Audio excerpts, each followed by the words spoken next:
Hello students, today we are going to discuss about topic of the economics which is useful for the BA students, second year students. Topic is import substitution. Import substitution means goods imported from the abroad should be produced within the country. इसका मतलब क्या है dear? Imported goods, हमने क्या करना है, जो goods को हम अब्रोड से फॉरेन कंट्री से इंपोर्ट करते हैं उनको हमने अपनी ही कंट्री में प्रोड्यूस करके उसके लिए सब्स्टिट्यूट पैदा करना है, सब्स्टिट्यूट बनाना है। मीन्स हम जो गुड्स बाहर से इंपोर्ट करते हैं उनको हमने अपनी ही कंट्री में प्रोड्यूस करना है। जब हम ऐसा करते हैं तो हम क्या बनते हैं? Self sufficient country. Self sufficient का मतलब क्या होता है? हम अपनी कंट्री में ही जो चीज़ों की हमें ज़रूरत है उनको हम प्रोवाइड कर सकते हैं और डोमेस्टिक कंट्री में उनको प्रोड्यूस कर सकते हैं। सेल्फ सफिशिएंसी को अचीव करने के लिए हम क्या कर सकते हैं? हम न्यू इंडस्ट्री सेटअप कर सकते हैं। New industry should be setup by the country, domestic country. Research should be there, research करनी चाहिए। हमें फॉरेन कंपनीज में ऐसे कॉन्ट्रैक्ट्स करने चाहिए, फॉरेन कंपनीज में ऐसे एग्रीमेंट्स करने चाहिए कि वो गुड्स को हम अपनी ही कंट्री में प्रोड्यूस कर सके। Next is definition of the import substitution. According to the MP Todharo, import substitution entails an attempt to replace commodities. हमने क्या करना है? commodities को replace करना है। Usually manufactured goods formally imported, जो गुड्स को हम बाहर से इंपोर्ट करते हैं उनकी रिप्लेस करके हमने क्या करना है? हमारी ही कंट्री में उनको प्रोड्यूस एंड मैन्युफैक्चर करना है। जब हम ऐसा करेंगे, सब्स्टिट्यूट है जो अपनी डोमेस्टिक कंट्री में बनाएंगे तो उसको क्या कहते हैं? Import substitution. जो हमने वो प्रोडक्शन अपनी कंट्री में करनी है वो किस सोर्सेज से करनी है? डोमेस्टिक सोर्सेज से। डोमेस्टिक सोर्सेज मीन्स हमारी कंट्री के जो रिसोर्सेज हैं उन रिसोर्सेज को प्रोडक्शन और सप्लाई के लिए हमने यूज करना है, तो क्या बनेगी वो? Import substitution. अब क्वेश्चन अराइज होता है कि हमें इंपोर्ट सब्स्टिट्यूशन की नीड क्यों पड़ी, हमें जरूरत क्यों पड़ी, इसकी क्या इंपॉर्टेंस थी? तो in developing country there are two basic plans of foreign trade. जब हम डेवलपिंग कंट्री की बात करते हैं तो दो प्लान्स होते हैं फॉरेन ट्रेड के। First one is import substitution, second one is the export promotion. Export को हम प्रमोट करते हैं, इंपोर्ट का सब्स्टिट्यूट हमारी कंट्री में हम अराइज करते हैं, पैदा करते हैं, ताकि क्या है हमें अपनी कंट्री के गुड्स को ही हम यूज करें, बाहर की कंट्री से गुड्स सिर्फ एक्सपोर्ट करें, इंपोर्ट कम करें। इन under developed countries have much need of import substitution. जो अंडर डेवलप्ड कंट्रीज हैं उनमें इस इम्पोर्ट के सब्स्टिट्यूट पैदा करने की बहुत ज्यादा जरूरत है। उसके रीजंस क्या हैं? फर्स्ट वन है unfavourable balance of trade. Unfavourable balance of trade का मतलब क्या होता है dear? Balance of trade means exports minus imports. Exports minus imports. Imports क्या होती है? जो हम अपनी कंट्री में बाहर से गुड्स मंगवाते हैं उनको इम्पोर्ट्स कहा जाता है, बट जो गुड्स हम बाहर भेजते हैं, एक्सपोर्ट करते हैं, उनको एक्सपोर्ट्स कहा जाता है। अगर हमारी इम्पोर्ट्स ज्यादा हो, एक्सपोर्ट्स कम हो, तो हम क्या कहते हैं कि हमारी बैलेंस ऑफ ट्रेड का बैलेंस क्या है? अनफेवरेबल है। बट अगर हमारी एक्सपोर्ट्स ज्यादा हो, इम्पोर्ट्स कम हो, तो हम क्या कहते हैं? बैलेंस ऑफ ट्रेड का जो बैलेंस है वो क्या है? फेवरेबल है। तो इन्होंने क्या रीजन बताया कि इम्पोर्ट सब्स्टिट्यूशन लाने की जरूरत क्यों पड़ी? क्योंकि हमारा अनफेवरेबल बैलेंस ऑफ ट्रेड चल रहा है। मींस हमारे एक्सपोर्ट्स कम हैं, इंपोर्ट्स ज्यादा हैं, जिसका रीजन क्या है कि अनफेवरेबल बैलेंस ऑफ ट्रेड होने के कारण इंपोर्ट सब्स्टिट्यूशन की हमारी कंट्री में बहुत ज्यादा जरूरत है। कौन सी कंट्री में? अंडर डेवलप्ड कंट्रीज में। Next one is devaluation of रूपी। डिवैल्यूएशन ऑफ रूपी का क्या मतलब है कि हमारे पास फॉरेन रिजर्व्स बहुत कम है।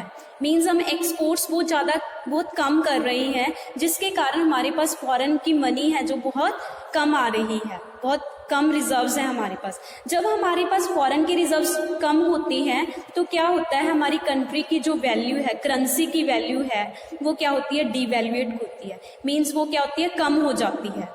ठीक है, जिसके कारण क्या हम कह सकते हैं कि हमें इंपोर्ट सब्स्टिट्यूशन की जरूरत है। अगर हमारे पास इंपोर्ट सब्स्टिट्यूशन होगा तो हमें अपने रुपये की वैल्यू को हम अप्रिशिएट कर सकते हैं, बढ़ा सकते हैं। Next reason is shortage of foreign reserves, foreign exchange. इसका मतलब यही हो गया कि हमारे पास फॉरेन एक्सचेंज बहुत कम है, जिसके कारण रिजर्व्स कम है, और रिजर्व्स कम होने के कारण हमें इंपोर्ट सब्स्टिट्यूशन की जरूरत है। Next one is political changes. Political changes means जो हर कंट्री के पॉलिटिकल पर्सन्स होते हैं, जो पॉलिटिकल पॉलिसीज होती हैं, वो क्या करती हैं, टाइम टू टाइम चेंज होती रहती हैं। जो क्या करती हैं, हमारी पॉलिसीज हैं, जो पॉलिटिकल पॉलिसीज हैं, हमारी कंट्री को इफेक्ट करती हैं। It affects to the import and export policy of the country. वो इम्पोर्ट एंड एक्सपोर्ट पॉलिसी को इफेक्ट करने के कारण हमें इम्पोर्ट सब्स्टिट्यूशन की जरूरत है। Next is India imports food grains, petroleum products, fertilizers and machinery।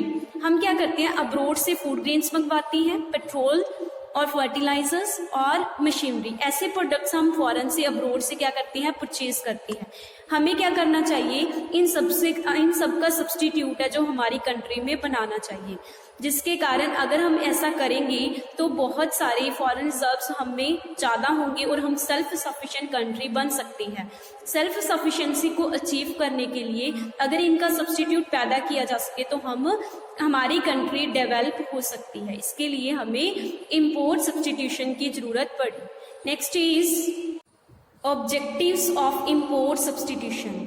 Objectives क्या है इंपोर्ट सब्स्टिट्यूशन के? इंपोर्ट ऑफ रॉ मटेरियल और spare parts. Next is objectives of import substitution. First objective क्या है इंपोर्ट सब्स्टिट्यूशन का, कि जो हम रॉ मटेरियल और स्पेयर पार्ट्स फॉरेन अब्रोड से मंगवाती है, इंपोर्ट करते हैं, उनको हमें क्या करना चाहिए, उनके लिए सब्स्टिट्यूट हमारी डोमेस्टिक कंट्री में, डोमेस्टिक प्रोडक्ट्स, डोमेस्टिक सोर्सेज के थ्रू हमारी कंट्री में उनको प्रोड्यूस करना चाहिए। Next objective is reduction of import components. हमें क्या करना चाहिए, इंपोर्ट के कंपोनेंट्स की रिडक्शन करनी चाहिए। रिडक्शन मीन्स उनको कम यूज करना चाहिए। इंपोर्ट के कंपोनेंट्स हैं जो अगर हम हर एक यूनिट के लिए, आउटपुट के लिए उनको रिड्यूस कर देंगे तो उससे हमारी कंट्री ज़्यादा अच्छे से डेवलप हो सकती है। इंपोर्ट सब्स्टिट्यूशन का मेन ऑब्जेक्टिव क्या है कि हम बहुत से कंपोनेंट्स ऐसे हैं जिनके रिसोर्सेज हमारी कंट्री में अवेलेबल हैं और उनको हम हमारी कंट्री में प्रोड्यूस कर सकते हैं। That's why this is the objective, second objective of the import substitution. Next one is chemical goods. ये ऑब्जेक्टिव है इंपोर्ट सब्स्टिट्यूशन का क्या? Should be produced by domestically produced raw material. जो हमारे पास डोमेस्टिकली हमारी कंट्री में रॉ मटेरियल अवेलेबल है, उस मटेरियल के द्वारा हमको केमिकल गुड्स हमारी ही कंट्री में प्रोड्यूस करने चाहिए। Next objective is alternatives of the imported goods. हमें क्या करना चाहिए, अगर वो सेम प्रोडक्ट हमारी कंट्री में हम अवेलेबल नहीं करा सकते तो हमें क्या करना चाहिए, ऑल्टरनेटिव्स को एक्सपैंड और एक्सप्लोर या क्रिएट करना चाहिए, ताकि हम उस तरह की चीज को क्रिएट कर सके और उसका यूज है जो फुलफिल कर सके। हमें ऑल्टरनेटिव्स हैं जो इंपोर्ट सब्स्टिट्यूशन के इम्पोर्टेड प्रोडक्ट्स के बनाने चाहिए। Next is to increase domestic production of the imported goods. जो गुड्स हम, जैसे फूड ग्रेन है, मशीनरी है, फर्टिलाइजर्स है, पहले भी हमने डिस्कस किया है, इनको हमारी ही कंट्री में प्रोड्यूस करना चाहिए। Next one is kinds of import substitution. Import substitution की टू काइंड्स हैं। First one is simple substitution, second one is alternate substitution. Simple substitution क्या होता है, वो गुड्स जिसका सब्स्टिट्यूट हम हमारी कंट्री में प्रोड्यूस कर सकते हैं। मीन सेम प्रोडक्ट को हम फॉरेन कंट्री से जो मंगवाते थे, इंपोर्ट करते थे, अगर वो प्रोड्यूस कर सकते हैं तो उसको हमको क्या कहते हैं, सिंपल सब्स्टिट्यूशन। मीन्स जो फॉरेन कंट्री से हम चीज को, कमोडिटी को मंगवाते थे, अगर उसके साथ का बिल्कुल सेम प्रोडक्ट हमारी कंट्री में एज अ सब्स्टिट्यूट क्रिएट किया जा सकता है तो उसको हम क्या कहते हैं, सिंपल सब्स्टिट्यूशन। बट अगर उस तरह का प्रोडक्ट हमें नहीं मिल पाता या हम क्रिएट नहीं कर पाते, हमारे पास इतने रिसोर्सेस नहीं हैं, तो हम क्या करें, उसके ऑल्टरनेटिव्स प्रोड्यूस करें। उस ऑल्टरनेटिव प्रोड्यूसर्स को क्या कहते हैं, alternative substitution. Next one is stages of import substitution. दो स्टेजेस होती हैं, टू स्टेजेस हैं इंपोर्ट सब्स्टिट्यूशन की, first stage and second stage.